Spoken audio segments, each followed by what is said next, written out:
પાટણ જિલ્લાના Radhanpur referral hospital ખાતે ભારત સરકારના આદેશ અનુસાર HPV વેક્સિન કે જે ગર્ભાશય કેન્સર નિવારણ માટે અભિયાન અંતર્ગત SDH હોસ્પિટલનો પ્રારંભ કરવામાં આવ્યો છે, જેમાં SDHના RMO doctor Kishorbhai Panchal, THO doctor Ketan Thakkar, doctor surgeon Chaudhari સાહેબ, gynaec doctor Punitben Patel, urban medical officer doctor Vijaybhai Bharwad, doctor Anuradhaben Prajapati, urban paramedical staff અને SDH પેરામેડિકલ સ્ટાફ દ્વારા હાજર રહી લાભાર્થીઓને રસીકરણ કરવામાં આવ્યું હતું, જેમાં 15 વર્ષથી નીચેની ઉંમરની દીકરીઓને પોતાના વાલી સાથે રાખીને રસીકરણનો શુભારંભ રેફરલ સુપ્રીમ ફેન્ટ કે પંચાલના હસ્તે કરવામાં આવ્યું હતું। મોટી સંખ્યામાં રસીકરણનો લાભ લેવામાં આવ્યો હતો। ત્યારે આ રસીકરણનો કે જેનો સમય દરરોજ સવારે 9 થી 2 રાખવામાં આવ્યો છે, કે જેની મીડિયા મારફતે અધિકારી દ્વારા જાહેરાત કરવામાં આવી હતી।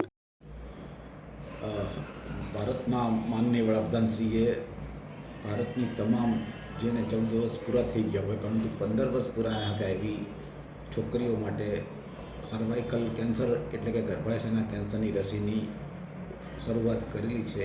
એના ભાગરૂપે આપણે પણ આજે રાધનપુર રેફરલ હોસ્પિટલ ખાતે આ HPV એટલે કે હ્યુમન પપિલોમા વાયરસ નામની વેક્સિનનો શુભારંભ કરેલ છે। એટલે આપણા વિસ્તારની કોઈ પણ એવી છોકરી કે જેનો જન્મદિવસ એટલે કે જન્મ 1/1/2011થી 29/2/2012 વચ્ચે આવતો હોય, ટૂંકમાં જેને 14 વર્ષ પૂરા થઈ ગયા હોય અને 15 વર્ષ પૂરા ના થયા હોય એવી તમામ છોકરીઓને આ લાભ લેવા માટે મારી નમ્ર વિનંતી છે।